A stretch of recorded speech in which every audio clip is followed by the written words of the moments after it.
ಆಚಾರ್ಯ ಚಾಣಕ್ಯರು ತಮ್ಮ ಚಾಣಕ್ಯ ನೀತಿಯಲ್ಲಿ ಕೆಲವೊಂದು ವಿಷಯಗಳನ್ನು ಯಾರಿಗೂ ತಿಳಿಸದೆ ಮರೆಮಾಚಬೇಕೆಂದು ಹೇಳಿದ್ದಾರೆ.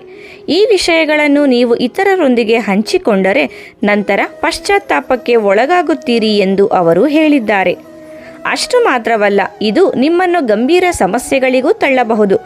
ಚಾಣಕ್ಯರ ಪ್ರಕಾರ ನಾವು ಯಾವೆಲ್ಲ ವಿಚಾರಗಳನ್ನು ಇತರರೊಂದಿಗೆ ಹಂಚಿಕೊಳ್ಳಬಾರದು ಗೊತ್ತೇ?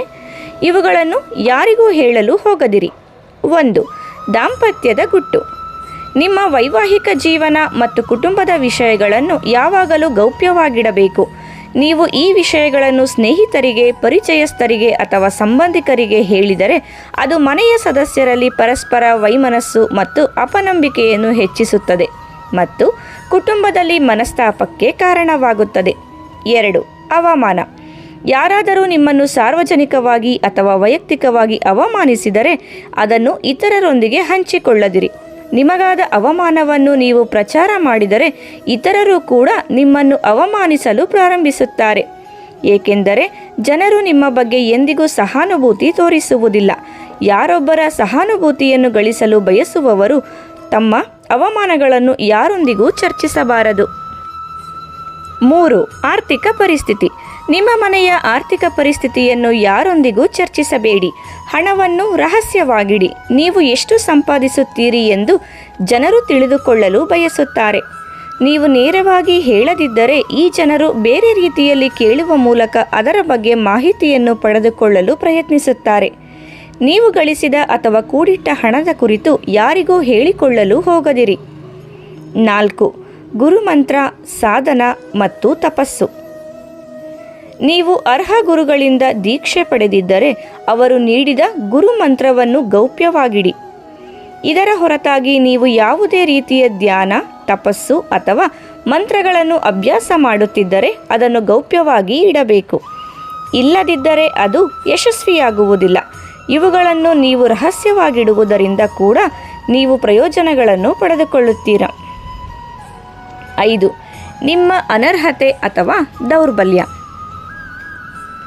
ನಿಮ್ಮ ಅನರ್ಹತೆ ಅಥವಾ ದೌರ್ಬಲ್ಯವನ್ನು ನೀವು ಯಾರೊಂದಿಗೂ ಹಂಚಿಕೊಳ್ಳಬಾರದು. ಇದನ್ನು ನೀವು ಇತರರೊಂದಿಗೆ ಹಂಚಿಕೊಳ್ಳುವುದರಿಂದ ಅವರು ಅದನ್ನು ದುರುಪಯೋಗಪಡಿಸಿಕೊಳ್ಳಬಹುದು ಮತ್ತು ನಿಮಗೆ ಸಮಸ್ಯೆಗಳನ್ನು ತಂದೊಡ್ಡಬಹುದು. ನಿಮ್ಮ ಅನರ್ಹತೆ ಮತ್ತು ದೌರ್ಬಲ್ಯ ತಿಳಿದ ಮೇಲೆ ಅವರು ನಿಮ್ಮೊಂದಿಗೆ ಅನುಚಿತವಾಗಿ ವರ್ತಿಸಬಹುದು ಅಥವಾ ಮಾನಸಿಕ ಹಿಂಸೆಯನ್ನು ನೀಡಬಹುದು. 6. ದಾನ, ಪುಣ್ಯ. ನಾವು ಯಾರಿಗಾದರೂ ನೀಡಿದ ದಾನವನ್ನು ರಹಸ್ಯವಾಗಿಟ್ಟರೆ ಮಾತ್ರ ನಮಗೆ ಅದರ ಸಂಪೂರ್ಣ ಫಲ ಪ್ರಾಪ್ತವಾಗುತ್ತದೆ. ಗೌಪ್ಯವಾಗಿ ನೀಡಿದ ದಾನವು ದೇವರ ದೃಷ್ಟಿಯಲ್ಲಿ ಇರುತ್ತದೆ ಮತ್ತು ಇದು ಫಲಪ್ರದವಾಗಿರುತ್ತದೆ. ದೇವಸ್ಥಾನಕ್ಕೆ ದೇಣಿಗೆ ನೀಡಿರುವುದನ್ನು, ಬಡವನಿಗೆ ಅನ್ನ ನೀಡಿರುವುದನ್ನು ಅಥವಾ ಯಾವುದೇ ರೀತಿಯ ಒಳ್ಳೆಯ ಕೆಲಸ ಮಾಡಿರುವುದನ್ನು ಎಂದಿಗೂ ಯಾರೊಂದಿಗೂ ಬಾಯಿ ಬಿಟ್ಟು ಹೇಳಿಕೊಳ್ಳದಿರಿ. 6. ಔಷಧಿ. ನೀವು ಯಾವುದೇ ರೀತಿಯ ಔಷಧಿಯನ್ನು ತೆಗೆದುಕೊಳ್ಳುತ್ತಿದ್ದರೆ ಅದನ್ನು ರಹಸ್ಯವಾಗಿಡಿ. ಗುಟ್ಟಾಗಿ ಇಟ್ಟರೆ ಔಷಧಿಯ ಪರಿಣಾಮವು ನಿಮ್ಮ ಮೇಲೆ ಸರಿಯಾದ ರೀತಿಯಲ್ಲಿ ಪರಿಣಾಮ ಬೀರುತ್ತದೆ ಎಂದು ಚಾಣಕ್ಯರು ಹೇಳುತ್ತಾರೆ.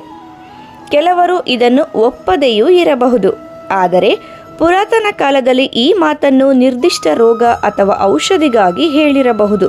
ಹಿಂದೆ ಕೆಲವರಿಗೆ ಅಪರೂಪದ ಸಸ್ಯಗಳ ಬಗ್ಗೆ ತಿಳುವಳಿಕೆಯೂ ಇತ್ತು. ಇದನ್ನು ದುರುಪಯೋಗಪಡಿಸಿಕೊಳ್ಳಬಹುದು ಎನ್ನುವ ಕಾರಣದಿಂದಲೂ ಅವರು ಸೇವಿಸುವ ಔಷಧಿಯನ್ನು ಗೌಪ್ಯವಾಗಿಡಿ ಎಂದು ಹೇಳಿರಬಹುದು.